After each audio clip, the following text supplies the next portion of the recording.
hari ini? Baik, Alhamdulillah.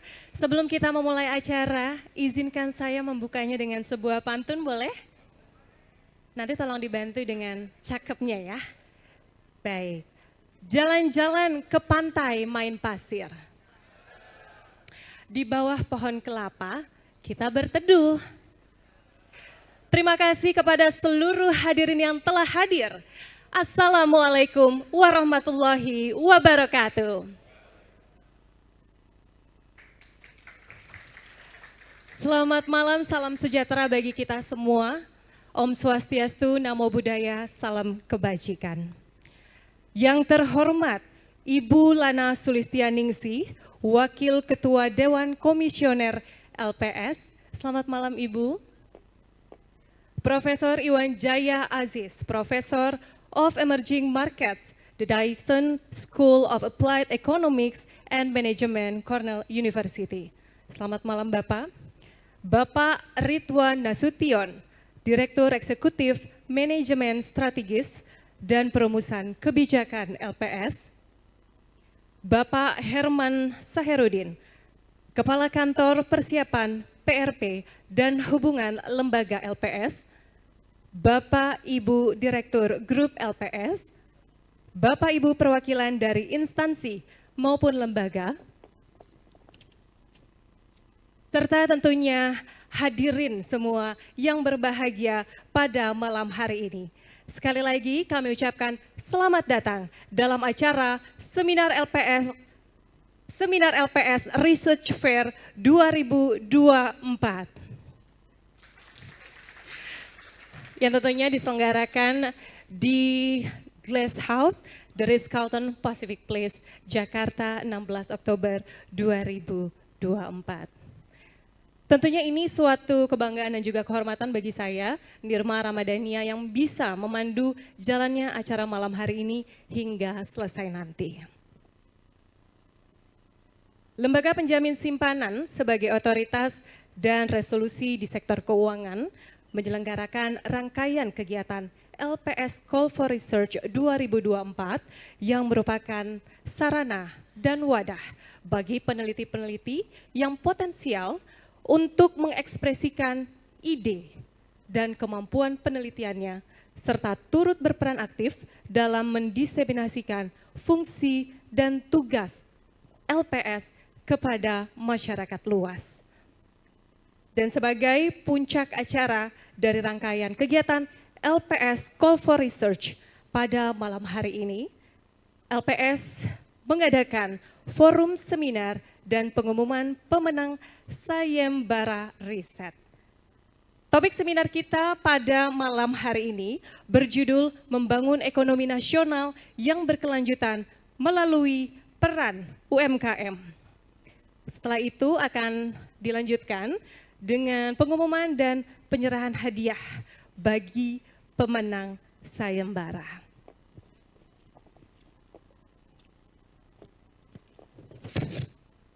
Bapak Ibu sekalian, untuk kita memulai acara ini agar berjalan dengan lancar dan tentunya juga memberikan manfaat yang baik untuk kita semua di sini, mari kita memulainya dengan mengucapkan basmalah. Bismillahirrahmanirrahim. Dan untuk meningkatkan rasa nasionalisme kita terhadap bangsa Indonesia, mari kita bersama-sama menyanyikan lagu Kebangsaan Indonesia Raya. Hadirin dimohon untuk berdiri. Yeah.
hadirin dipersilakan duduk kembali.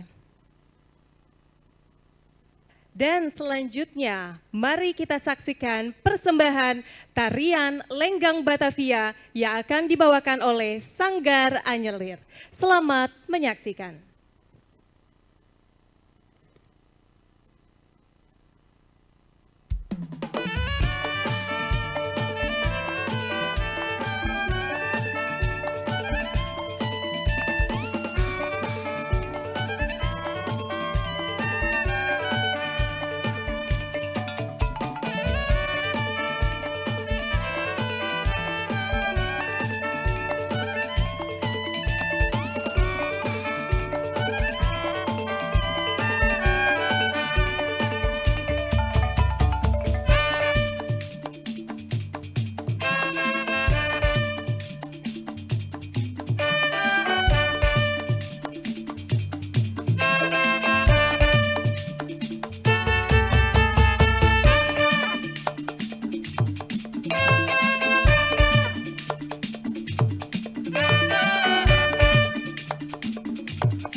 Itu tadi penampilan dari teman-teman kita Sanggar Anjelir. Terima kasih dengan tarian Lenggang Batavia yang tentunya menambah keceriaan kita pada malam hari ini.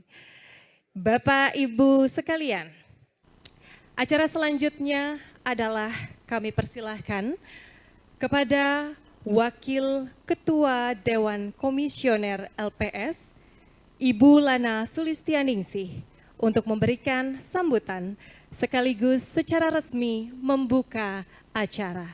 Kepada Ibu Lana dipersilahkan.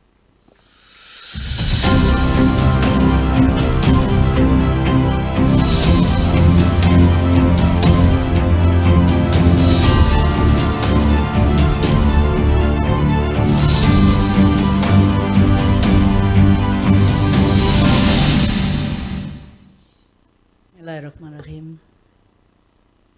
Yang kita hormati bersama Profesor Iwan Jaya Aziz, Professor of Emerging Markets, the Dyson School of Applied Economics and Management, Cornell University, selaku keynote speaker kita pada malam hari ini.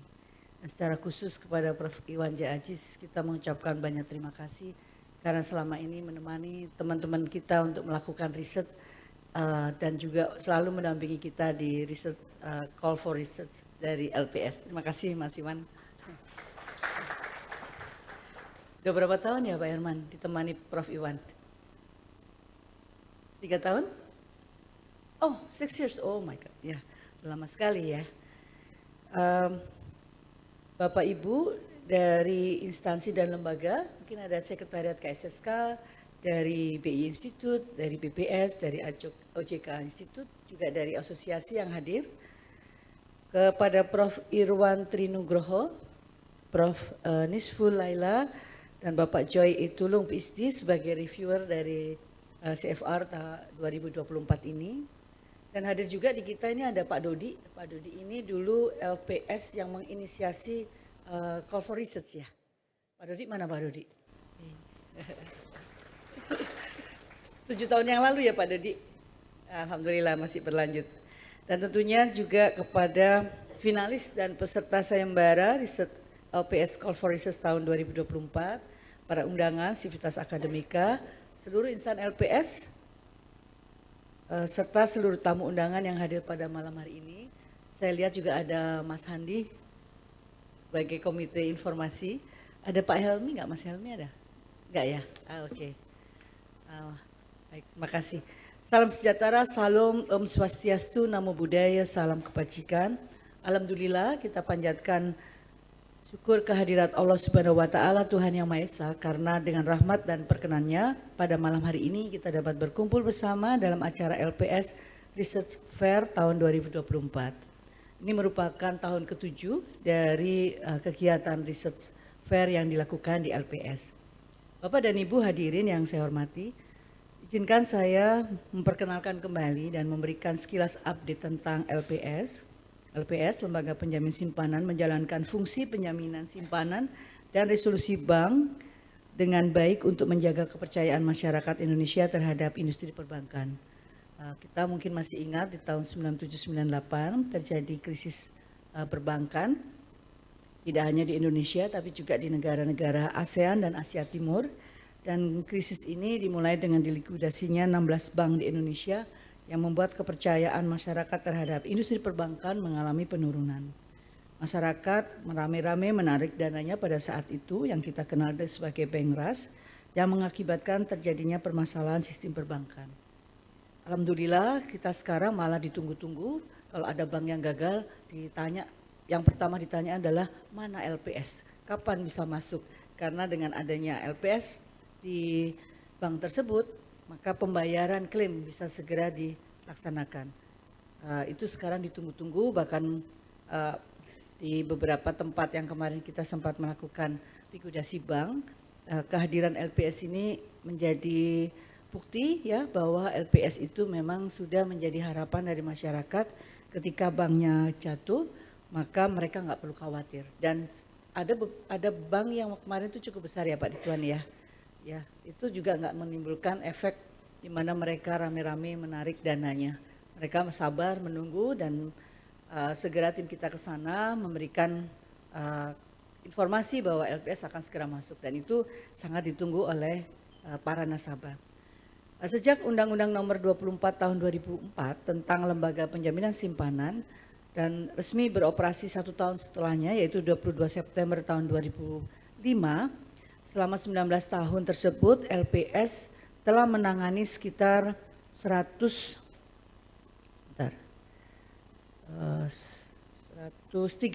bank yang terdiri dari 1 bank umum dan 136 BPR dan BPRS. Tentu kita berharap bahwa kondisi ekonomi kita akan semakin baik dan juga tetap baik dan stabil, sehingga kita berharap ke depannya BPR-BPR ini juga semakin sedikit ya yang harus ketemu LPS. Karena kalau ketemu LPS itu biasanya nggak enak. Bahkan kadang-kadang ya berharap bahwa nggak ketemu LPS lah. Sampai saat ini masih juga bank-bank itu merasa kalau LPS itu hadir ini pasti ada sesuatu dengan banknya. Nah, itu yang kita ingin supaya kita bisa bermitra baik tidak hanya dengan nasabah tetapi juga dengan banknya. Nah, perkembangan LPS ini luar biasa, terutama terkait dengan mandat-mandat barunya yang dituangkan dalam Undang-Undang Nomor 4 Tahun 2023 tentang pengembangan dan penguatan sektor keuangan, di mana kita ketahui bersama mandat LPS tidak hanya sebagai lembaga yang melakukan resolusi terhadap bank, tetapi juga untuk penyelenggaraan program penjaminan polis asuransi. Dan tentunya tetap LPS diminta untuk mendukung stabilitas keuangan. Sebagaimana teman-teman ketahui, dulu LPS itu bertransformasi dari yang sifatnya pay box plus sampai sekarang menjadi risk minimizer. Ya, itu berkembang sangat pesat dengan harapan sebagai risk minimizer LPS bisa mencegah adanya kebangkrutan bank atau risiko itu tidak berkembang seperti yang pernah terjadi di tahun 1998. Nah, tentunya dengan mandat tersebut kita perlu mengembangkan kebijakan-kebijakan yang berbasis riset. Itu sebabnya kita ingin sekali memperkuat riset-riset kita dan juga mengajak teman-teman semua dari akademisi, dari mahasiswa untuk ikut memberikan sumbangsi dalam karya-karya tulisan ilmiahnya yang kita kembangkan melalui research fair ini.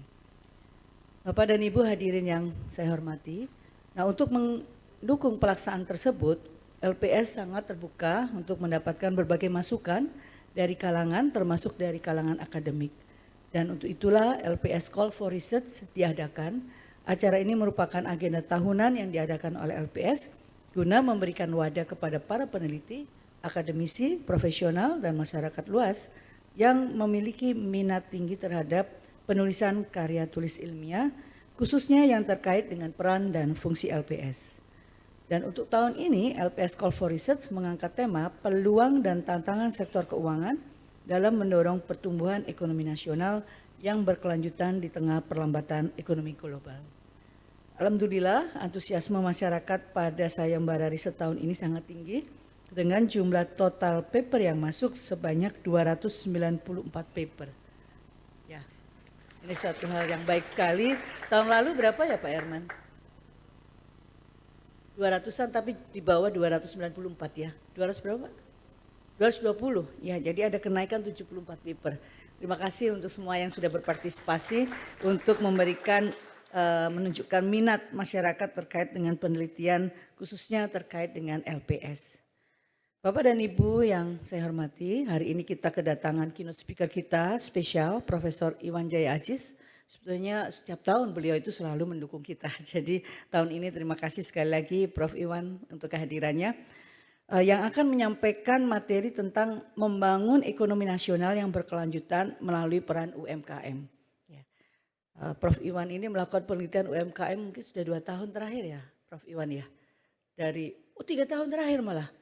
Ya dari timur ke barat. Jadi luar biasa, beliau ini sangat kenal Indonesia khususnya UMKM-nya. Mungkin jauh, saya sih cuman pengguna UMKM Prof. Iwan. pendukung pengguna ya. Jadi kita semua harus menggunakan loh UMKM ya. Karena hasilnya juga bagus-bagus. Bapak dan Ibu yang saya hormati, saya kira kita tidak akan berpanjang lebar dan kita tunggu nanti bagaimana Prof. Iwan menyampaikan pengalaman beliau terkait riset UMKM-nya. Semoga ini juga bisa menjadi bekal bagi kita untuk mengembangkan riset-riset juga berbasis UMKM dan barangkali juga ada bagaimana sih kontribusi LPS ini untuk ikut mengembangkan UMKM. Tadi karena diminta juga bahwa keynote ini juga sekaligus membuka ya Pak Seto ya untuk call for research. Bismillahirrahmanirrahim. Semoga acara ini acara yang bermanfaat untuk kita dan kita bisa lanjutkan di tahun-tahun yang akan datang. Tolong teman-teman di sini yang barangkali teman-temannya belum berani melakukan atau memberikan risetnya didorong. Ayo ikut LPS call for research. Asik loh dengan LPS. Gimana jinglenya? Masih hafal nggak?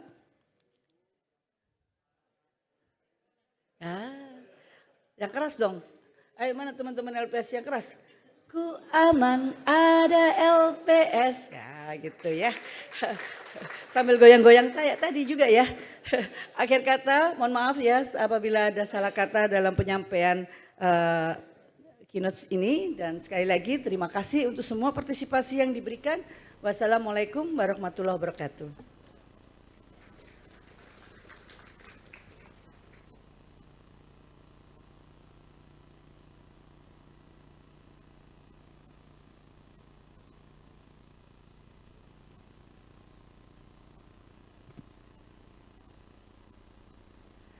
Sayur sawi enaknya dimakan pakai nasi. Terima kasih Ibu Lana Sulistianingsih atas sambutannya yang menginspirasi. Boleh berikan tepuk tangan sekali lagi untuk Ibu Lana Sulistianingsih. Hadirin sekalian, selanjutnya kita akan memasuki acara seminar yang berjudul Membangun Ekonomi Nasional yang Berkelanjutan melalui Peran UMKM dengan keynote speaker kita yaitu Prof. Iwan Jaya Aziz. Namun sebelumnya mari kita undang moderator kita pada malam hari ini, Shania Alatas.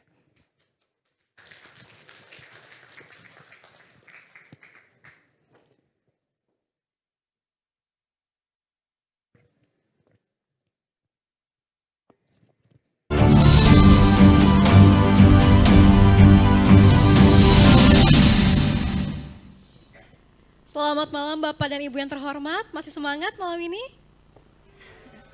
Jingle dulu dong, 1, 2, 3. Ku aman, ada LPS. Tepuk tangan untuk kita semua. Ya, terima kasih banyak sebelumnya untuk LPS yang telah mengundang saya untuk menjadi moderator dalam acara seminar LPS Research Fair 2024. Sebelumnya izinkan saya memperkenalkan diri, nama saya Shania Alatas, saya merupakan presenter atau jurnalis di CNBC Indonesia TV. Dan langsung saja kita mulai sesi diskusi di mana saya akan mengundang Prof. Iwan Jaya Aziz untuk naik ke atas panggung. Silakan Prof.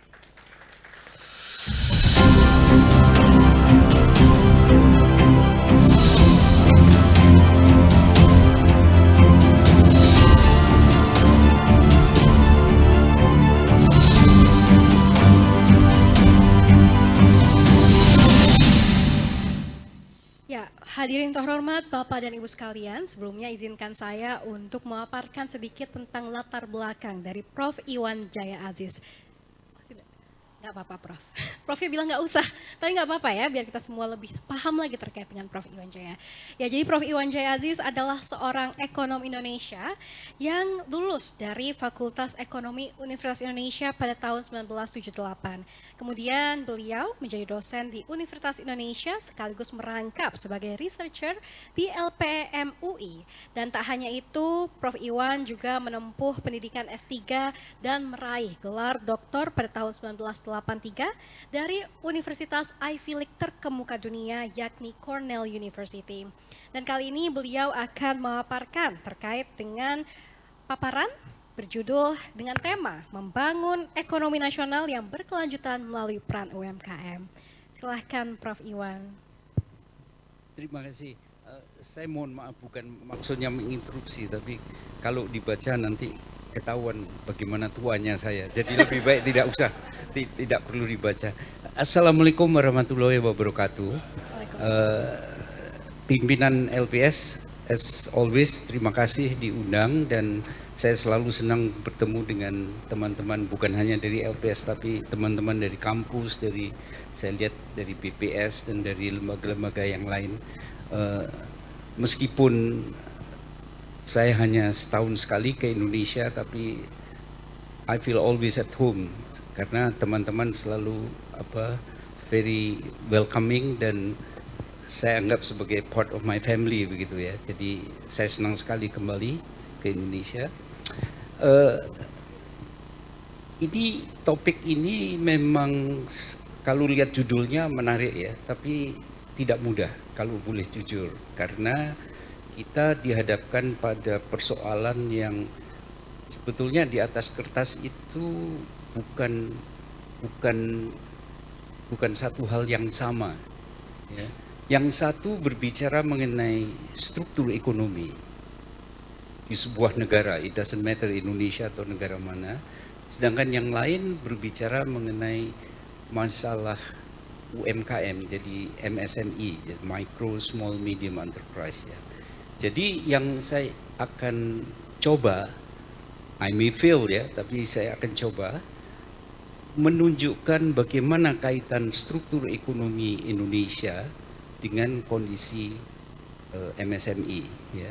Dan kondisi MSME ini saya dasarkan pada bukan sekedar data yang saya kumpulkan, tapi hasil pembicaraan saya dengan para MSME yang tadi Lana betul menyebutkan dalam 3 tahun terakhir, literally I flew from Sabang sampai Merauke, ini 3 jam yang lalu baru mendarat dari Gorontalo.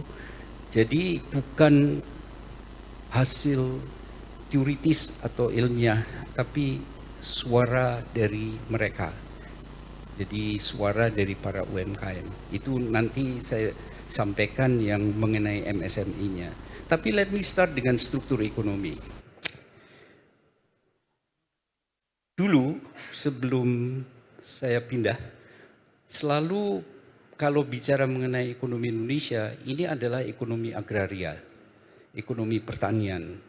Karena sebagian besar masyarakat hidup di sana, lalu kalau kita melihat share dari value added tertinggi di pertanian. Yang saya agak terkejut masih ada juga hari ini yang menganggap demikian. Paling tidak teman-teman yang saya bertemu di daerah ya. Sebenarnya setelah tahun 2015, Indonesia bukan lagi negara pertanian dalam arti dominan. Indonesia adalah negara jasa. Karena kalau kita lihat value added share per sektor, 3 sektor saja yang utama ya, agriculture, manufacturing, and services. Services yang terbesar. Dan dari services yang terbesar, karena services itu A sampai Z ya. Ada services yang seperti telecommunication, bank yang diurus oleh LPS. Itu part of the services. Tapi the bulk of the value added di services and the bulk of the people who work in the services itu ada di trade, perdagangan. Nah, sekarang kita lihat perdagangan. Perdagangan itu ada wholesale, ada retail. The bulk of the people itu di retail. Dan sebagian besar dari retail trade ini ya UMKM. Jadi itu awal dari kaitan antara the economic structure of Indonesia dengan UMKM. Tapi lebih dari itu sebenarnya. Saya tidak tahu bagaimana menjalankan ini ya. Oh, oke. Jadi kalau ada satu chart yang menyimpulkan struktur ekonomi Indonesia, this is it. Ini kelihatannya hanya satu chart, but it took me for months untuk keluar dengan angka ini. Ya. Jadi intinya beginilah, untuk sederhananya. Di y-axis, sumbu Y, itu menunjukkan pertumbuhan dari produktivitas. Sumbu X menunjukkan the share of the employment. Mengapa saya ambil employment? Karena employment itu manusia. At the end, any development has to be about people. Bukan GDP, bukan output. but people. Jadi the share of the employment itu ada di sumbu X. Artinya apa? Artinya kalau struktur sebuah ekonomi itu ditandai oleh sektor yang berkembang adalah sektor yang pertumbuhan produktivitasnya baik, itu the trend line itu harusnya positive slope. And vice versa. Kalau yang tumbuh itu adalah sektor yang productivity growth-nya turun, maka negative slope. Kalau kita lihat di gambar ini, saya bagi menjadi 2 periode, yaitu 2011-2016, lalu 2016 up to last year, 2023. Ada good news, ada bad news. The good news is Indonesia dua-dua periode positive slope. That's the good news. The bad news is the slope is getting smaller. Artinya apa? Artinya mulai ada tanda-tanda sektor yang tumbuh di Indonesia adalah sektor yang the growth of productivity-nya rendah or even turun. Nah, ini saya mau jelaskan beda antara rendah dengan turun. Itu saya tidak tahu bisa kelihatan nggak garis nol itu, zero line-nya itu, ya. Jadi any point di bawah garis itu artinya turun, artinya growth rate-nya negatif. Any point above artinya naik. Sementara garis di tengah, ini garis tengah, itu menunjukkan batas apakah dia naik, artinya membesar sektor itu, atau turun. Oke. Ambil contoh pertanian di Indonesia. Nih, pertanian itu paling besar tuh, ya. Salah satu paling besar. Anda lihat dia naik kan, geser ke kanan. Ya. Artinya makin banyak the share of employment di agriculture. Tapi posisinya di atas atau di bawah garis nol? Bawah. That means our productivity is declining di pertanian. Okay. Sementara tadi saya katakan sektor jasa terbesar. Masalahnya sektor jasa itu tadi saya katakan ada yang modern, ada yang tradisional. Nah, yang modern itu finance, insurance, real estate. Itu ada fire kecil, bisa kelihatan tuh ya, yang saya kotakin hijau itu. Di atas itu berarti growth of productivity-nya naik. Meskipun dia turun kegeser kan. Jadi naik tapi the growth rate menurun. Right? Tapi kalau Anda lihat share-nya menurun. Ini teman Mas Pipit dari BPS bisa menjelaskan. How do we measure value added itu? Margin. Jadi paling tidak ini menunjukkan fire sector itu menurun, ya. Produktivitasnya, pertumbuhannya masih positif, tapi turun juga. Karena garis hitam, lingkaran hitamnya fire, itu di bawah lingkaran merahnya fire. That means the growth of productivity turun. Tapi yang jauh lebih penting, ini message saya hari ini, itu adalah sektor jasa yang comprise of the bulk of employment, yaitu trade dan others. Jadi ada di BPS itu ada klasifikasinya, tapi yang saya concern sekali, nanti saya jelaskan mengapa saya concern hasil pengamatan di seluruh Indonesia, itu adalah trade, terutama retail trade. Itu yang di sini namanya itu WRT. WRT itu stands for Wholesale Retail Trade. Pertumbuhan produktivitas maksud saya, always negatif dan rendah. Ini satu kelemahan dari chart ini, dia hanya menunjukkan pertumbuhannya, naik atau turun. But it didn't tell you levelnya. Sebetulnya chart berikutnya, Mas bisa chart berikutnya, because I don't know how to run this. Bisa dibantu ke slide berikutnya, panitia. Ya, ini. Itu begitu rendahnya produktivitas dari wholesale trade, WRT. Sampai saya nggak bisa menggambar, hampir berimpit dengan garis nol. Jadi saya buat tebal, itu pun tidak membantu, jadi saya buat tebal and dot. Jadi bukan garis. That is the productivity of trade. Yang jadi masalah adalah this is where the bulk of Indonesian workers.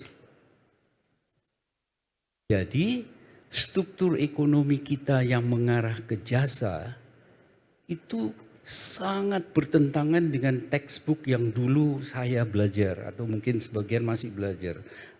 Masih ingat ada normal patterns of development. Any economy as they grow itu share dari agriculture turun, manufacture naik, services naik. Orang lupa di balik patterns itu apa? Di balik patterns itu adalah pengalaman negara-negara dari tahun 50-an sejak Perang Dunia Kedua sampai sekarang. Yang berarti pengalaman negara-negara yang sekarang negara maju. What happened dengan trade mereka? Services mereka itu adalah modern services. Telecommunication. Jadi sejarah patterns of development itu sebenarnya lebih tepat kalau dikatakan any process of development harusnya itu adalah ada transformasi antara sektor yang produktivitasnya rendah ke sektor yang produktivitasnya tinggi. It so happen bahwa sektor yang rendah itu pertanian. It so happen bahwa sektor yang produktivitasnya tinggi atau naik itu adalah jasa. Tapi banyak orang membaca hanya hasilnya. Oh berarti share pertanian harus turun, jasa harus naik. No, what you have to pay attention is the productivity. Dan betul di Indonesia, tadi saya katakan sektor jasa itu naik luar biasa. But that doesn't mean good news. Karena jasa di Indonesia produktivitasnya rendah. Sehingga the economy wide productivity, jadi kalau kita bicara total jadi bukan per sektor lagi. Pertumbuhan produktivitasnya turun gunung. Next please.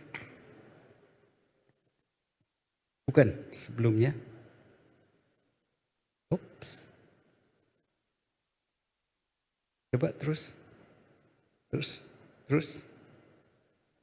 No, berarti tidak ada. Anyway, ada chart menunjukkan bahwa growth of productivity di Indonesia itu turun.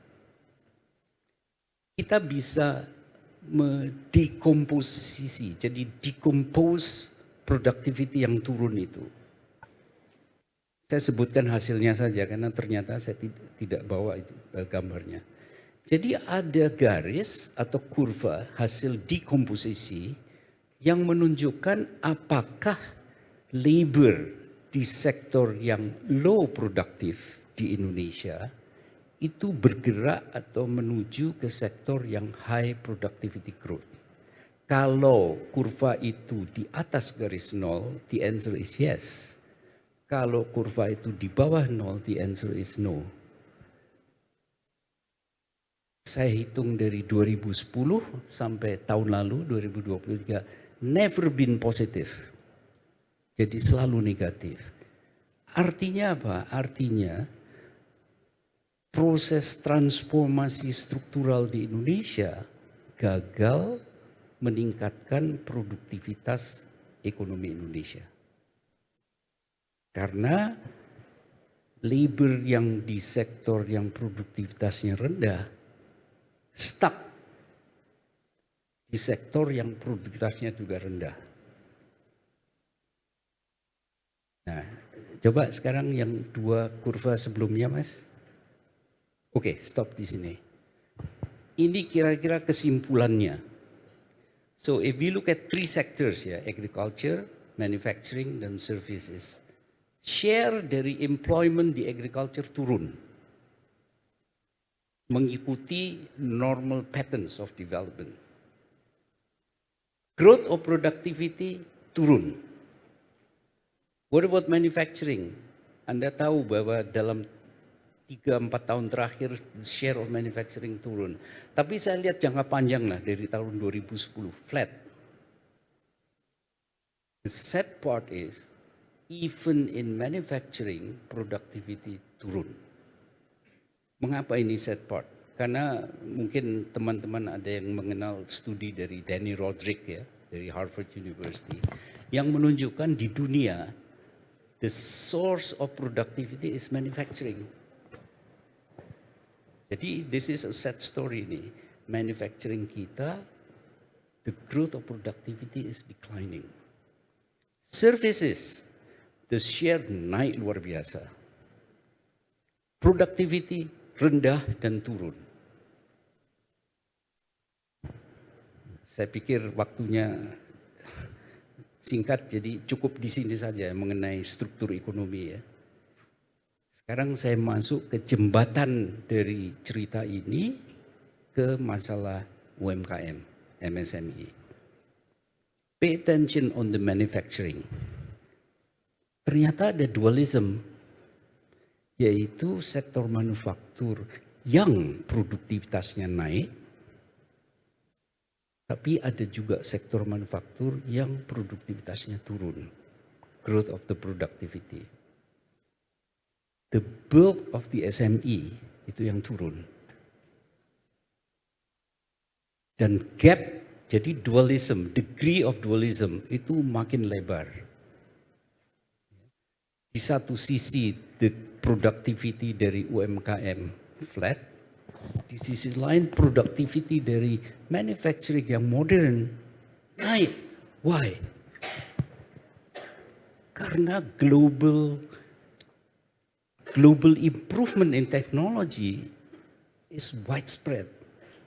Dari masalah digital ke robotik sampai ke artificial intelligence. Think about this. Suppose you run a manufacturing, modern manufacturing di Indonesia. How can you compete? How can you survive? Sementara manufacturing di negara-negara lain termasuk tetangga kita di ASEAN is going like crazy, pakai AI macam. There's no choice. Anda pun yang di Indonesia juga harus melakukan itu. So this is what's happening. Sektor manufaktur yang modern itu naiknya bukan begini, produktivitasnya begini. Sementara the bulk of the manufacturing flat. Jadi gapnya membesar. The same story di services. Ambil contoh bank. Bank kan makin modern sekarang. Bahkan di Cina itu sekarang bank sudah menggunakan AI. Saya lihat sendiri because I'm advising their banks kan. Jadi I know how they're doing it. Tapi di Indonesia juga mulai banyak bank yang menggunakan AI, menggunakan all kinds of high tech lah. Sedangkan majority of services bukan flat, turun. So the gap is getting bigger. Dari cerita ini saja kita sudah tahu who are those suffering from declining productivity. UMKM.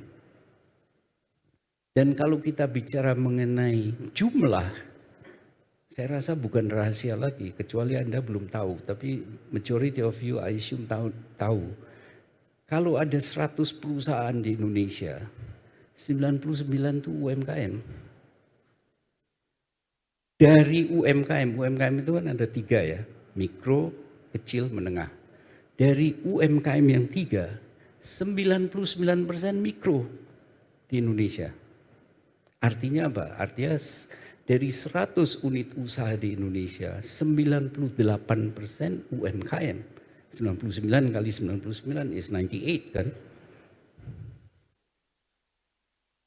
Jadi apa yang terjadi dengan produktivitas mereka otomatis menjawab apa yang terjadi dengan produktivitas di Indonesia. Yang saya hanya ingin ingatkan, please go beyond apa yang kita lihat atau baca sehari-hari. Karena yang kita baca di koran misalnya stock market naik macam-macam. That is only part yang memang naik. Majority, they are declining. Sekarang lupakan data. Kalau Bapak Ibu ke daerah, apakah naik mobil, naik kereta atau naik pesawat. The moment you step out, keluar dari kendaraan, apa yang Bapak Ibu lihat? Trade. Orang jualan. Right? Dagang. Itu yang pertama dan itu menyebar dari Sabang sampai Merauke. Trade. Everybody is doing trade. Why? Karena untuk memproduksi itu macam-macam obstacle-nya ya, soal izin, soal pajak, soal macam-macam. Trade is easy. Saya beli barang, saya jual, I got margin, I survive. Itu yang terjadi di mindset mayoritas masyarakat di luar Jawa. Demikian. Dan ini yang membuat Anda banyak peneliti kan di sini. Be careful dengan data. With all due respect, BPS sangat baik dan bekerja dengan keras mengumpulkan data. Tapi sebagai pengguna data, you have to be extra careful. Saya ambil contoh, karena ini LPS, saya ambil contoh perbankan saja. Kalau kita lihat ya, rasio antara deposito dengan kredit perbankan di Indonesia. Ya, itu selalu deposito lebih besar dari kredit. Ini yang disebut sebagai excess saving. Tapi itu misleading kalau kita lihat Indonesia as if it is only one region. Imagine we have what, 16 or 17,000 islands ya. 37 provinsi. Jadi breakdown saja. Sudahlah daripada membreakdown 37, bilang saja Jawa luar Jawa misalnya. Begitu kita breakdown, the opposite. Di luar Jawa, kredit over deposit itu tinggi sekali, di atas 100%. Di Jawa terbalik. Jadi kredit lebih rendah dari deposito. Waktu saya mendengar ada satu, saya tidak perlu menyebut nama, ada acara pemerintah menyampaikan ini menurut yang bersangkutan, ini menunjukkan bahwa perbankan mendukung pembangunan daerah karena kreditnya lebih besar dari deposito. Wrong. Karena apa? Tadi saya katakan sebagian besar kegiatan itu trade. Ambil contoh, saya pengusaha di NTT. Saya ke sebuah bank, Mandiri atau BNI, whatever. Saya pinjam 200 juta. What do I do with that money? The first thing I do, beli barang karena saya pedagang. Bagaimana saya bisa berusaha kalau tidak ada barang? Where do I buy the barang? Jawa. Jadi, saya kumpulkan data langsung dari pihak bank yang saya interview. Saya ambil contoh 2 kasus saja di NTT. Ada satu bank, mungkin tidak etis saya sebut nama banknya di sini, tapi ini mencerminkan apa yang terjadi di hampir semua bank. Itu sampai 100% karena bank itu mencatat, misalnya saya memberi kredit kepada si A, kepada Mbak ya misalnya. Saya kan harus memonitor kan, kalau enggak bahaya kredit saya bisa in trouble kan. Saya bisa monitor di dalam proses monitoring, oke, saya tinggal 5 menit ya. Di dalam proses monitoring, saya harus tanya, uang itu dipakai untuk apa? Di bank di NTT hampir 100% beli barang di Jawa. That tells me bagaimana gap antara Jawa dan luar Jawa membesar.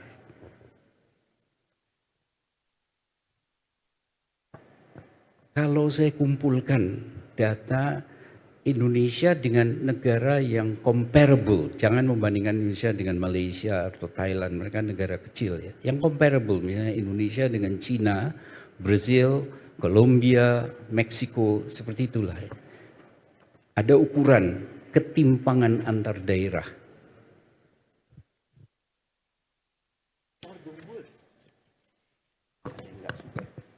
Cek.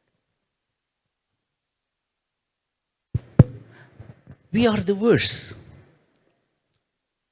Jadi ketimpangan antar daerah di Indonesia itu terburuk di antara comparable countries ini. No wonder. Jadi ini contoh bagaimana data perbankan can be misleading kalau kita bicara mengenai kaitannya dengan struktur ekonomi. Itulah sebabnya saya menekankan mengenai struktur ekonomi kaitannya dengan UMKM. Dan kita bisa menduga kalau misalnya ini di kelas gitu, saya tanya mahasiswa setelah saya jelaskan ini, coba menurut Anda apa dampaknya dengan ketimpangan pendapatan di Indonesia? Membaik atau memburuk? Bisa menjawab sudah. Chart berikutnya, Mas. This is it. Jadi ini menunjukkan pertumbuhan income dari decile masyarakat per kelompok. Saya tidak pernah percaya dengan Gini Index. Gini Index itu overlook intra-group distribution. Lebih baik melihat per distribusi ini. Yang paling kiri itu kelompok miskin, paling kanan kelompok kaya. Anda simpulkan sendiri apa yang terjadi.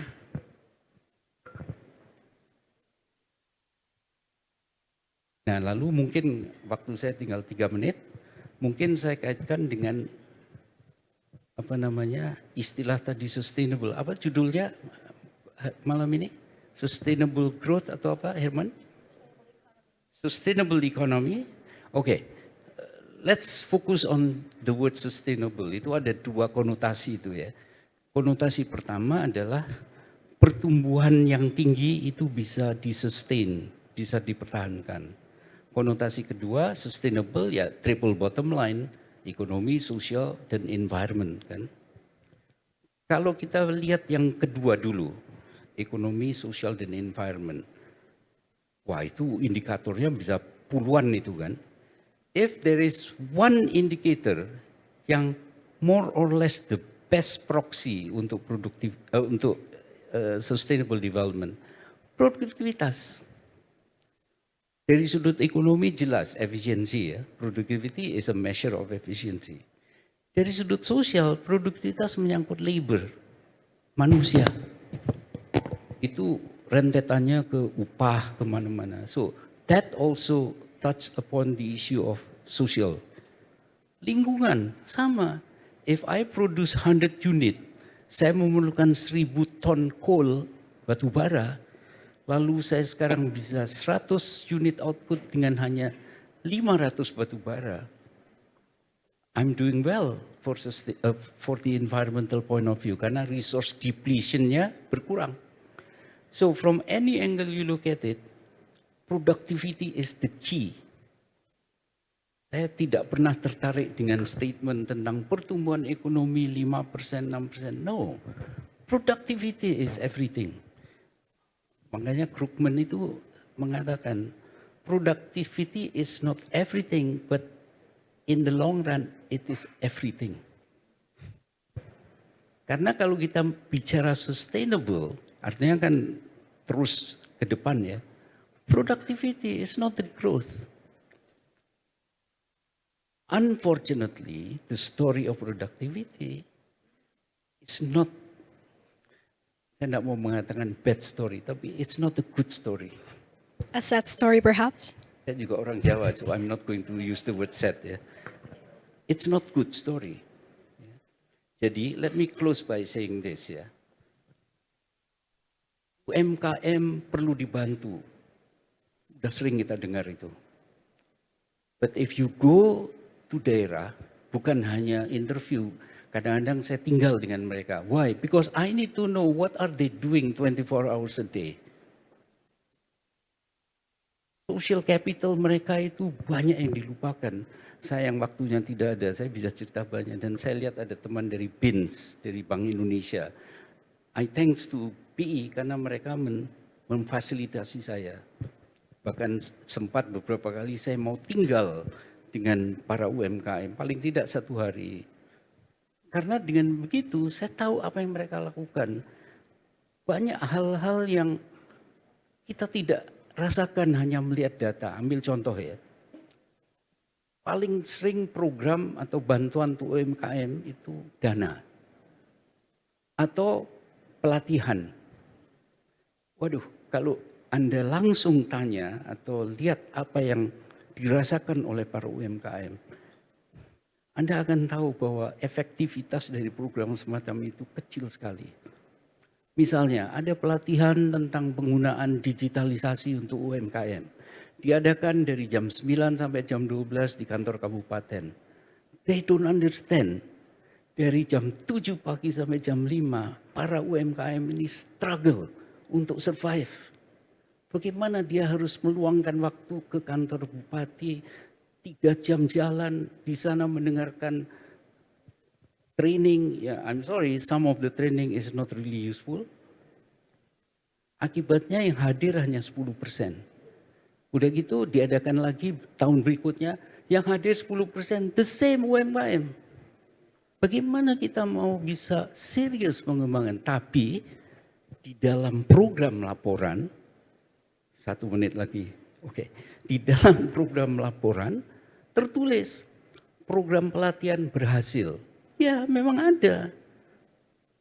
It's the output, not the outcome. Outputnya ada memang kegiatan UMKM, jam sekian hari sini di desa ini. But there is no impact whatsoever kepada MSME.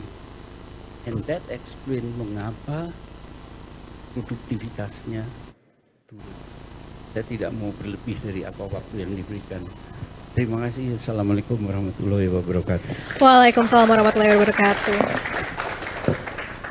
Terima kasih banyak Prof. Iwan atas paparannya. Tadi sangat menarik begitu ya, apalagi kita melihat bahwa ternyata memang berbagai sektor ini mulai declining, termasuk tadi sektor manufaktur. Saya rasa decliningnya sektor manufaktur ini juga akan menjadi PR besar bagi pemerintahan yang akan datang, karena ini bisa menjadi gawat ya, apalagi tadi saya tangkap dari paparan Prof. Iwan bahwa dengan productivity khususnya sektor manufaktur yang terus menurun, ini akan berdampak sangat signifikan terhadap UMKM. Nah, kita tahu bahwa Bank Indonesia baru saja menahan suku bunganya di 6% gitu ya pada rapat Dewan Gubernur kemarin dan hari ini. Tadi sudah diumumkan oleh Pak Periwarjo bahwa memang ditahan nih suku bunganya di 6%. Saya rasa ini akan menjadi hal bagus begitu ya bagi kredit penyaluran ke UMKM, apalagi melihat non-performing loan UMKM yang sebetulnya tingkatnya justru cukup kontraksi begitu ya, dengan suku bunga Indonesia yang sempat tinggi. Nah, menurut Prof. Iwan sendiri, bagaimana kebijakan pemerintah seperti apa yang harus dilakukan agar mendorong lebih banyak lagi pendanaan bagi UMKM, dan bagaimana hal ini sekiranya dapat berkontribusi pada pembangunan ekonomi yang berkelanjutan? Mas bisa hidupkan lagi nih.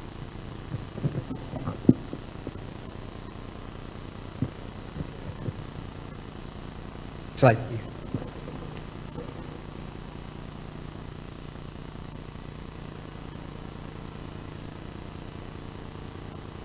Oke, terus ke bawah Mas. Nanti saya beritahu stop kalau stop. Terus. Terus. Terus. Terus. Terus. Terus. Terus. Terus. Terus. Terus. Terus. Stop. Sumbu X menunjukkan besarnya kredit perbankan untuk UMKM per GDP, standardized by GDP. Sumbu Y density of the UMKM. Density itu artinya berapa UMKM per 1000 penduduk. Ini plot seluruh dunia, negara. You can see Indonesia di mana. We are the highest density UMKM, but the lowest kredit perbankan untuk UMKM. Hanya 5-6% of the GDP. Itu poin pertama. Tapi pertanyaan Anda adalah apa kaitan dengan tingkat bunga Bank Indonesia? Setahu saya ada rigidity tingkat bunga perbankan dengan bunga dari central bank. Jadi tidak selalu one to one. Bahkan mudah-mudahan ini hanya case ya. Saya berbicara dengan 2 bankers minggu yang lalu. Saya mendengar sekarang ada semacam kompetisi antar bank untuk menarik likuiditas. Artinya apa? If I'm going to put my money in bank A, bank B akan bilang, I can give you higher interest rate. Minggu yang lalu, mudah-mudahan itu hanya case 2 orang bankers yang saya bicara. I hope it's not going to be happening all over. Thanks ya. Jadi itu jawaban saya. Tapi kalau dikaitkan dengan UMKM, ya ini. We are among the lowest in the world.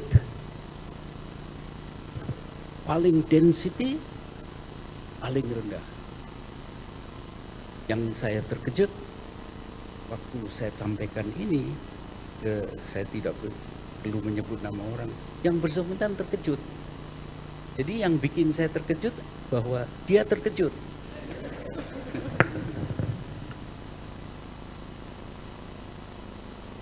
Okay, so let me get back to tadi income terkait dengan slide income distribution ya, pemasukan.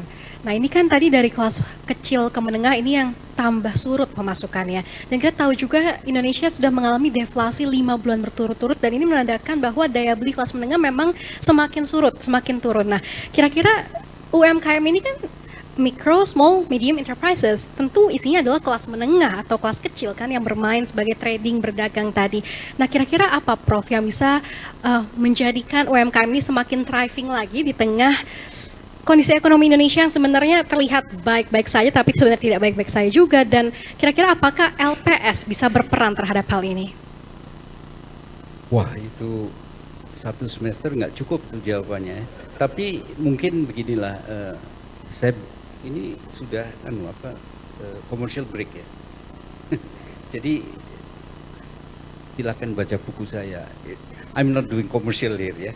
Tapi silakan baca buku saya karena that is exactly my message dalam buku. Bukunya saja judulnya udah jelas. Listen and Design. That's the title of the book. Jadi menjawab pertanyaan Anda, if you really seriously, genuinely, bukan for political purpose, genuinely, seriously wants to help them, listen to them. Tanya, what do you need? Tanya kepada mereka, and sometimes, nah ini juga penting nih. Tanya dan tanya can be 2 different things. Kita akan case ya, pengalaman. Di Takengon, Anda tahu Takengon di Aceh Barat ya, di Gayo. Jadi kelompok petani kopi itu mau berdialog dengan saya. Saya terbang ke kabupaten namanya Benar Meriah. I was surprised di Indonesia ada kabupaten namanya Benar Meriah, which is true di Aceh Tengah itu. Mendarat di sana, dijemput oleh bupati. I smell bad news. Karena kalau sudah ada pejabat, susah bagaimana I can expect all the petani akan honest kan. Ya sudahlah, tapi out of my respect, saya ikuti, ada tanya jawab tani. Tapi ya seperti begini ini makanya ini saya nggak suka kalau kita di atas, seakan-akan kita beda. Ya seperti begini, bupati dengan saya, bahkan gubernurnya datang, lalu petani tanya, ya udah, buat saya formalitas saja. The next day saya minta tolong teman, bisa nggak saya diatur dengan mereka saja. The next day saya lakukan the same farmers, the same question I ask, different answers. Jadi bertanya dan bertanya itu bisa dua hal berbeda itu. How do you ask itu juga matters itu, sangat menentukan itu. Itu jawabannya. Jadi kalau serius, genuine ingin bantu mereka, ask them. Oke, that's such a great insight, Prof. Apakah masih bisa membuka sesi tanya jawab, panitia? Oke, siap. Oke, sekarang saya akan buka langsung sesi tanya jawab kepada Bapak Ibu hadirin terhormat. Silahkan apabila mau bertanya. Ada yang mau bertanya? Bisa angkat tangan dan bisa menyebutkan nama juga instansi. Oke, baik. Bapak yang duduk di sebelah Ibu Leni, silahkan Bapak namanya siapa? Boleh diserahkan mic kepada Bapak berbatik sedikit navy.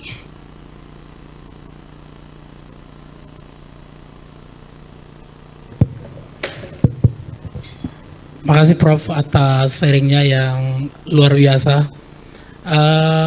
Dari riset yang dilakukan Prof Iwan selama ini untuk yang UMKM itu, kira-kira masalah terbesarnya kalau mungkin di satu atau dua gitu Prof, itu di bagian apa ya sehingga UMKM kita itu enggak, ya seperti itulah seperti yang dijelaskan oleh Prof tadi, enggak maju-maju gitu seperti itu ya. Makasih Prof. Ya, first of all sebelum saya menjawab ya, UMKM itu bukan hanya 3 ya, tapi ribuan jenis. Jadi misalnya ya, UMKM di bidang apa? Manufaktur, jasa, bahkan UMKM di daerah perkotaan, UMKM di pedesaan berbeda sekali. So, I guess I'm trying to say bahwa kita tidak bisa mengeneralisir seluruh UMKM ya. Nah, tapi kalau dipaksa, oke, dari sekian juta UMKM itu apa sih masalah yang paling utama? Kalau saya dipaksa menjawab, rata-rata dari Sabang sampai Merauke, nomor 1 marketing, pemasaran, kesulitan, dan itu bisa kita sadari karena Indonesia adalah negara kepulauan terbesar di dunia. We are the world largest archipelago. Teman-teman di Ambon susah untuk menjual ke daerah di luar Ambon misalnya, apalagi di daerah-daerah terpencil. Saya sempat terbang ke Pulau K. Pulau K itu hanya 1 jam ke Darwin di Australia, di selatan sekali itu. Kasihan UMKM di sana, mau menjual kemana? Kapalnya mahal, ditambah lagi climate change. What does it mean? Climate change, ombak makin besar, kapal tidak berlayar, selesai. Jadi itulah sebabnya BPS melakukan survei mikro dan kecil ya Mas ya. Tapi sayangnya hanya untuk industri. Jadi ada survei industri mikro dan kecil 2020. Lebih dari separuh, lebih dari 50% pemasaran industri mikro dan kecil itu the same kabupaten. Jadi mayoritas tuh hanya di situ-situ. Jangankan provinsi, kabupaten, the same kabupaten. Jadi itu kesan saya, tapi dengan catatan yang tadi saya sampaikan Mas ya. Bervariasi itu jenisnya, tergantung UMKM bergerak di bidang mana. Tapi kalau dipaksa saya memukul rata itu nomor 1, pemasaran. Baik, apakah sudah terjawab, Mas? Oke. Apakah ada lagi yang mau tanya? Cukup. Baik, terima kasih banyak Prof Iwan atas waktunya. Sehat dan sukses selalu untuk Anda. Terima kasih juga sudah hadir di acara ini dan sudah meluangkan waktu, padahal sudah hadir jauh-jauh. Terima kasih banyak sekali lagi Prof. Sehat dan sukses selalu untuk Anda.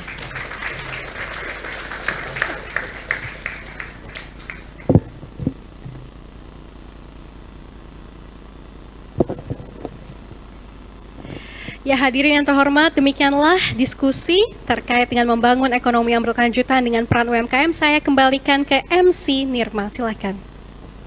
Baik, boleh berikan tepuk tangan sekali lagi untuk moderator cantik kita. Dan juga terima kasih tentunya atas paparannya Profesor Iwan Jaya Aziz. Para tamu undangan yang terhormat, acara berikutnya yaitu Overview LPS Call for Research oleh Bapak Seto Wardono, Direktur Grup Riset LPS. Kepada Bapak Seto Wardono kami persilahkan.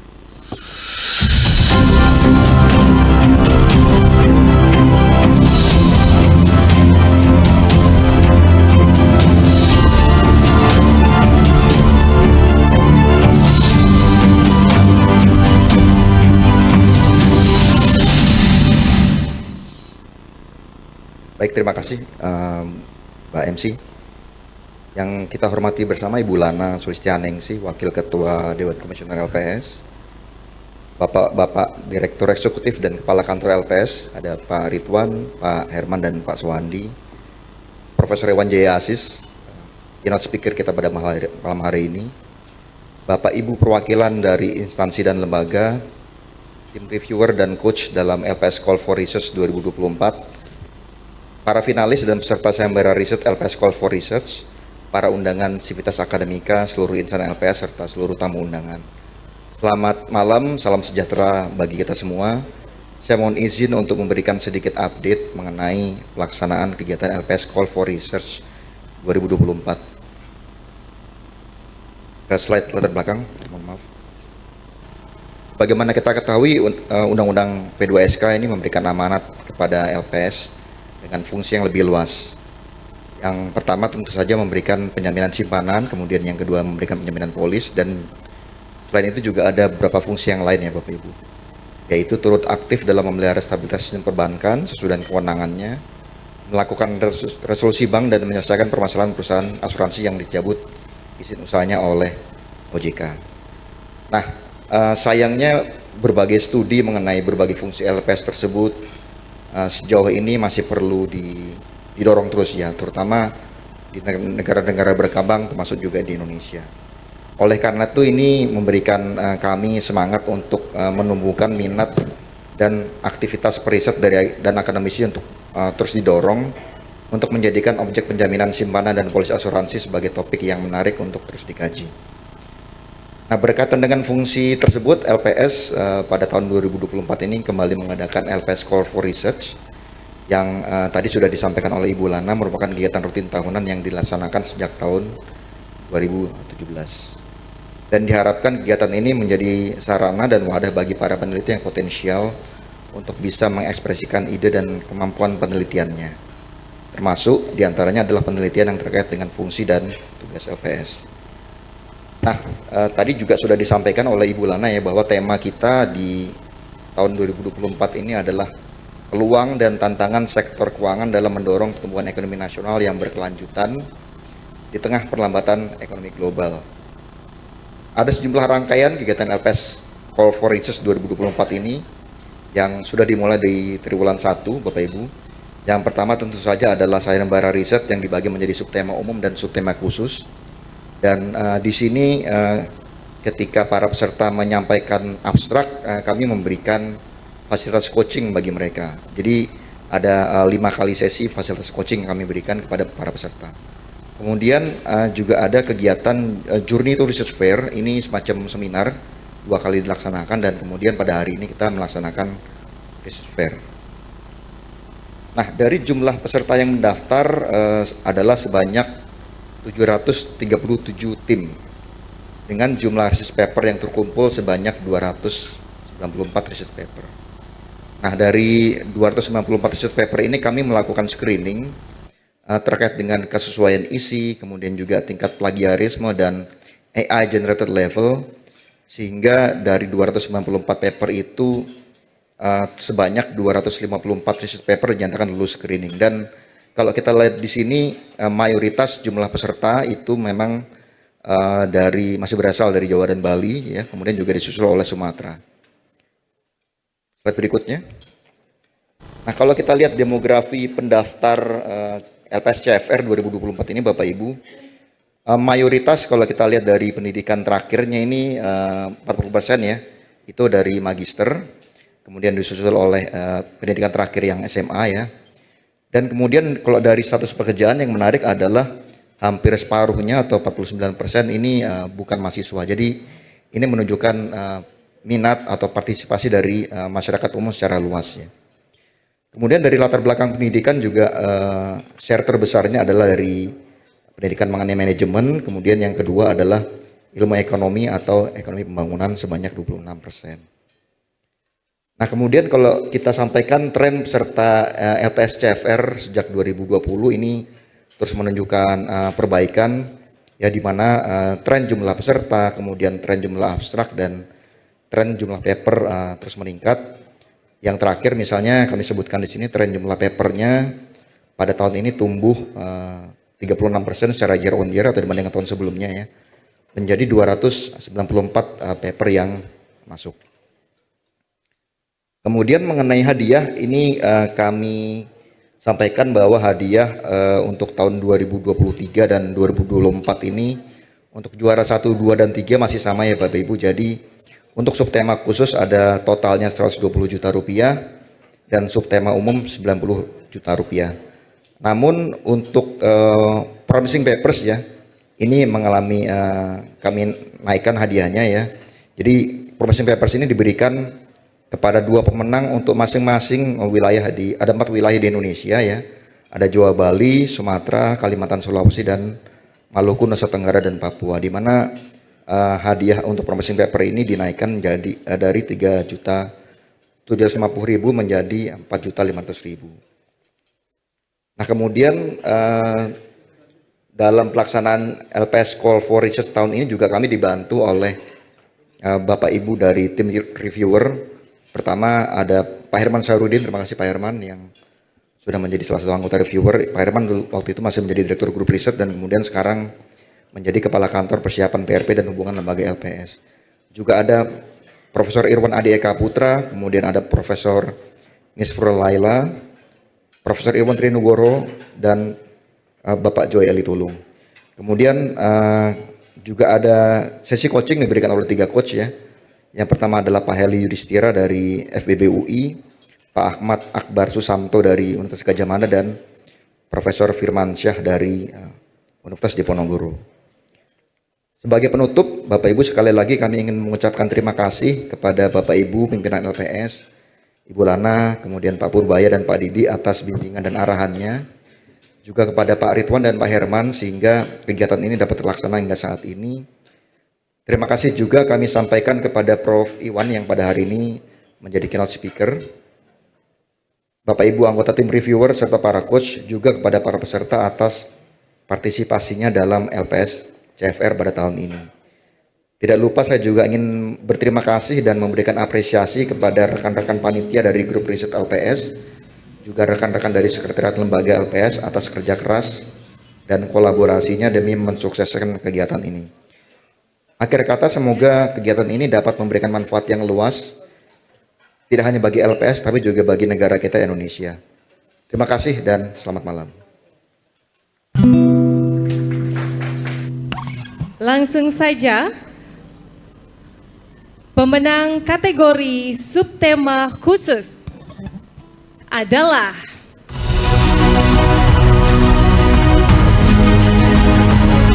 kami ucapkan selamat pada juara 3 tim Anissa dan Fatma Yuliana, juara 2 tim Ijo Royo Royo, juara 1 tim Supervisi. Baik, kita ucapkan selamat sekali lagi, dan untuk para pemenang kami mohon untuk naik ke atas panggung perwakilannya.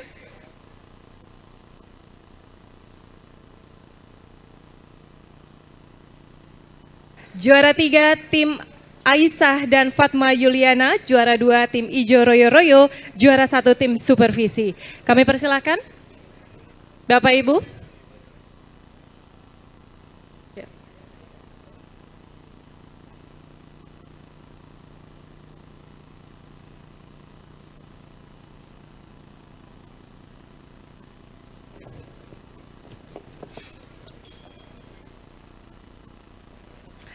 Dan selanjutnya ini adalah pemenang kategori subtema umum adalah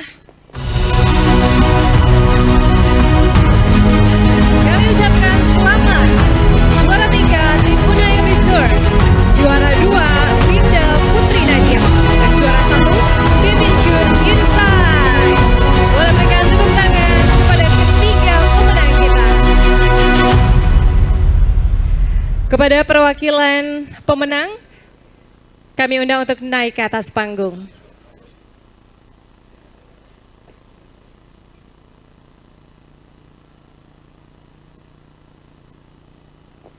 Dan kami mohon kesediaannya kepada Bapak Ridwan Nasution, Direktur Eksekutif Manajemen Strategis dan Perumusan Kebijakan LPS, untuk berkenan memberikan hadiah secara simbolis kepada para pemenang subtema khusus dan juga umum.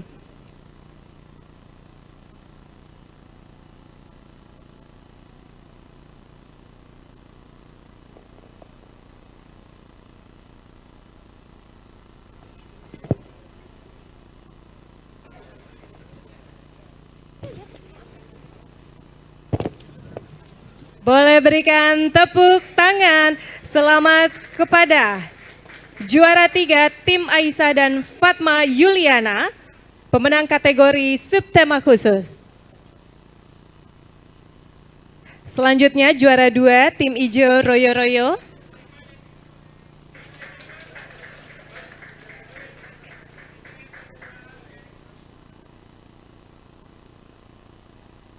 Dan juara 1 tim supervisi. Boleh berikan tepuk tangan untuk ketiga juara tema subtema khusus.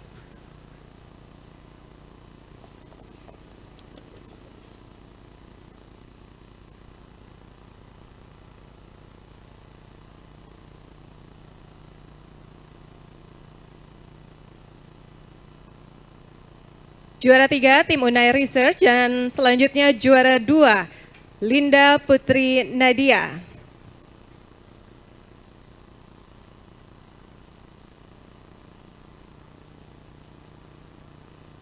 Dan juara pertama tim Insure Insight. Baik, sebelumnya mungkin kita foto bersama-sama lagi semuanya untuk agak maju ke depan bersama dengan Bapak Ridwan Nasution. Ya. Jangan lupa tersenyum lebar. Kita hitung sama-sama ya. 1, 2, 3. 1, 2, 3.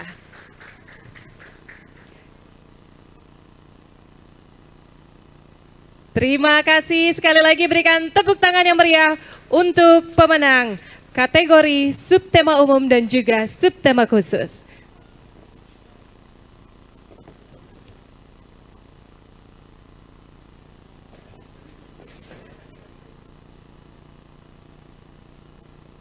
Selanjutnya Promising Papers wilayah Jawa, Bali dan Sumatera adalah,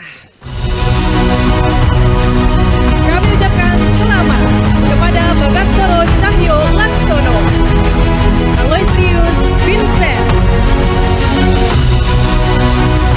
Wery Febrianti, serta Sukma Lesmana.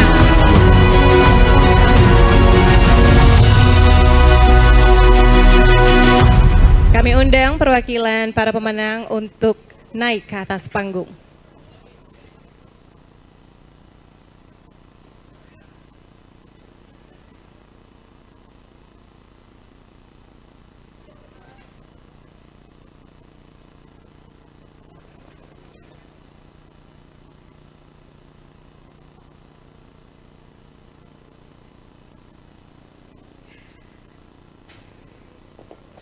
Bapak Ibu boleh ke sebelah sana? Oke, baik.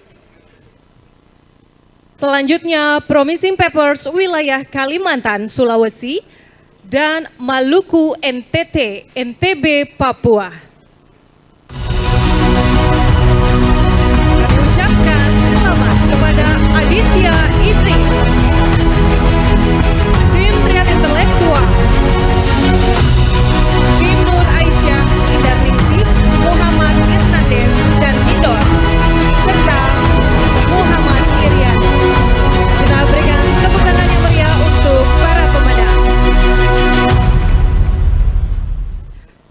Perwakilan ketiga pemenang, kami mohon untuk naik ke atas panggung. Dan selanjutnya kami mohon kesediaannya Bapak Herman Saherudin, Kepala Kantor Persiapan PRP dan Hubungan Lembaga LPS. Dimohon untuk berkenan memberikan hadiah secara simbolis kepada para pemenang.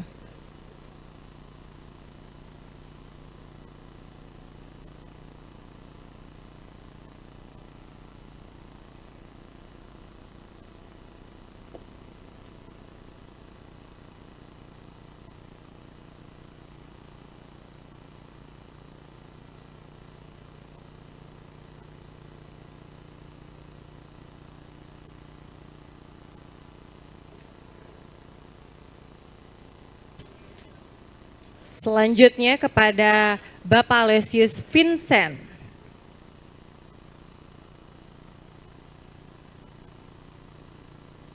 Ibu Wery Febrianti.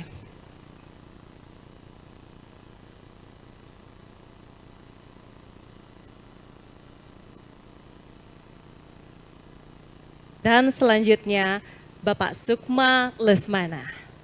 Boleh berikan tepuk tangan sekali lagi untuk para pemenang.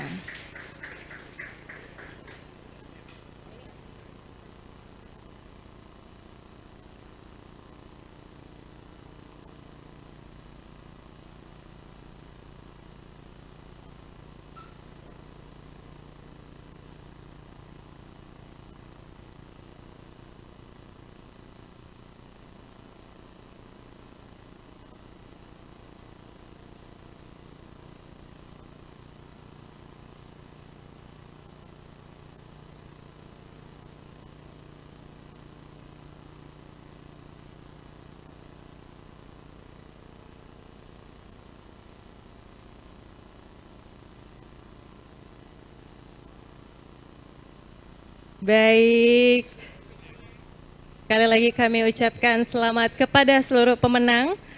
Dan selanjutnya foto bersama, mungkin Bapak Herman boleh berada di tengah, Bapak. Ya.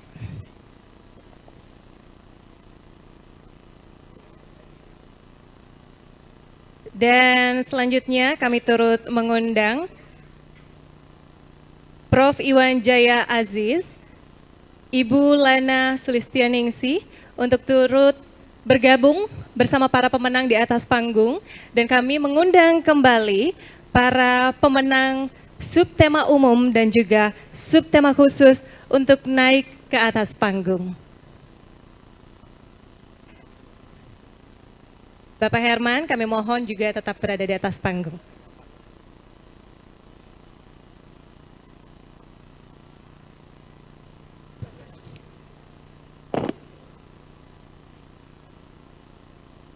Kami juga turut mengundang Bapak Ridwan Nasution untuk bersama-sama naik ke atas panggung.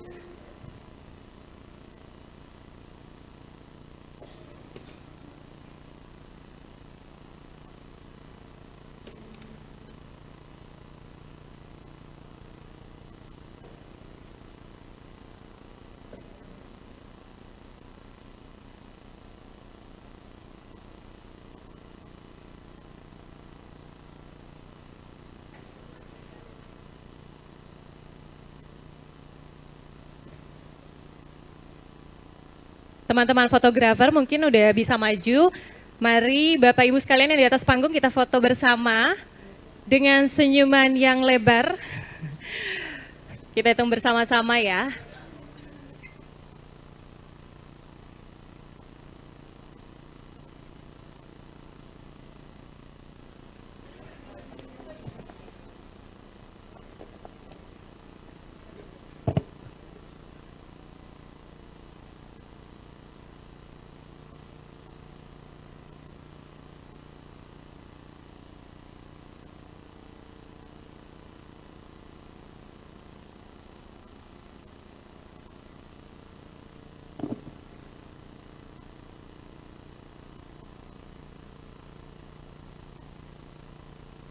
Sudah? Kita hitung bersama-sama? Belum? Ya, ya. Oke.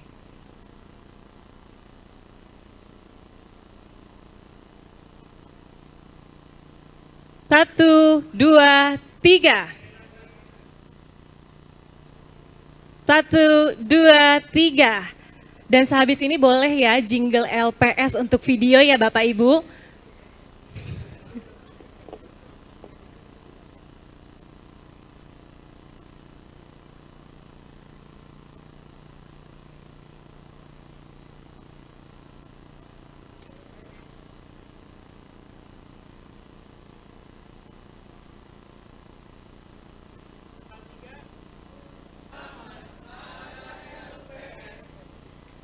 Oke, terima kasih Bapak Ibu. Kami persilahkan untuk kembali ke tempat masing-masing.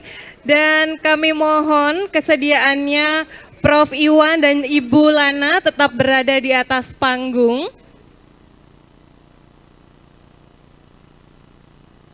Kami mohon kesediaannya Prof. Iwan dan Ibu Lana tetap berada di atas panggung.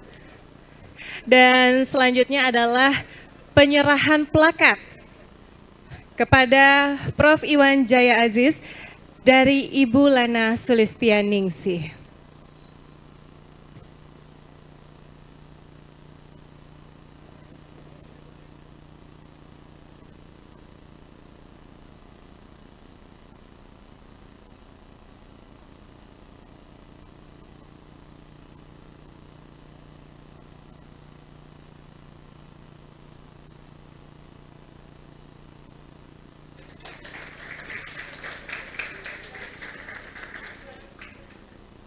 Baik, terima kasih Prof. Iwan dan juga Ibu Lana Sulistianingsih. Boleh berikan tepuk tangan yang meriah sekali lagi untuk kita semua di sini. Terima kasih. Sekali lagi kami ucapkan selamat kepada para pemenang LPS Call for Research 2024. Dan selanjutnya kita akan memasuki sesi Lucky Draw. Siapakah yang beruntung pada malam hari ini? Tadi udah pada registrasi semua kan?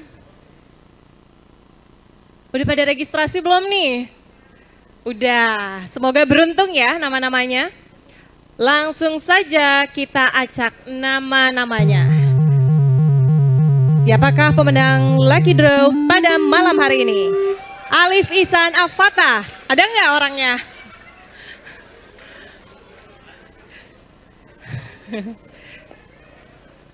Baik, selanjutnya.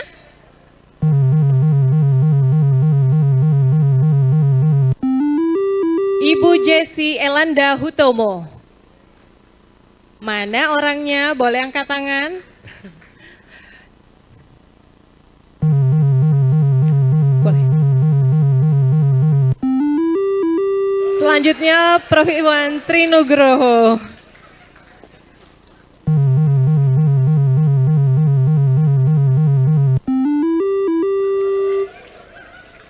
Puji Sucia Sukmaningrum. Siapa lagi nama-nama yang akan keluar yang beruntung pada malam hari ini? Bapak Indra Maulana.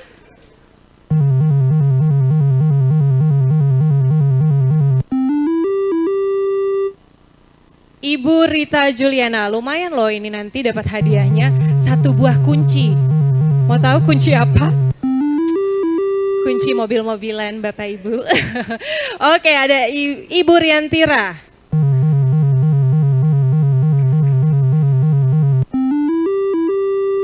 Wulan Cahyan Ningrum.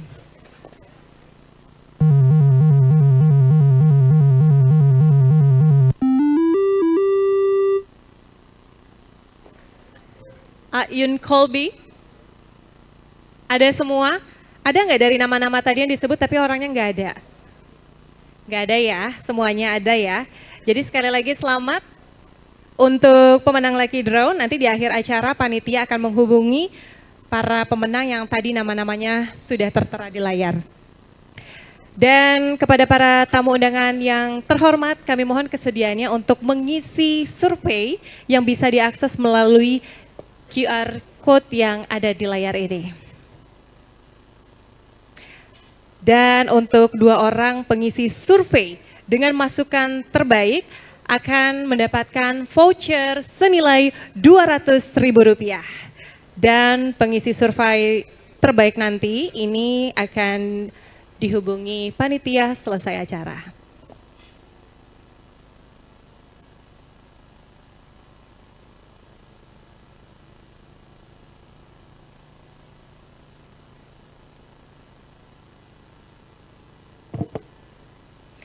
Bapak Ibu sekalian, tak terasa kita sekarang sudah berada di penghujung acara.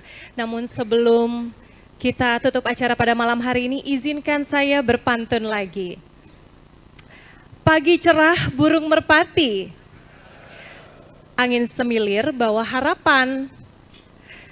LPS Research Fair penuh inspirasi, ilmu bertambah penuh manfaat dan wawasan. Mentari tenggelam di ufuk barat. Bersama-sama kita raih prestasi. Terima kasih hadirin yang hebat. Sampai jumpa di Research Fair berikutnya nanti. Akhir kata saya Nirma Ramadhania. Mohon pamit dan terima kasih. Mohon maaf jika ada salah-salah ataupun kekurangan dalam menyambut para hadirin yang berbahagia semuanya pada malam hari ini. Wabillahi taufik wal hidayah. Wassalamualaikum warahmatullahi wabarakatuh.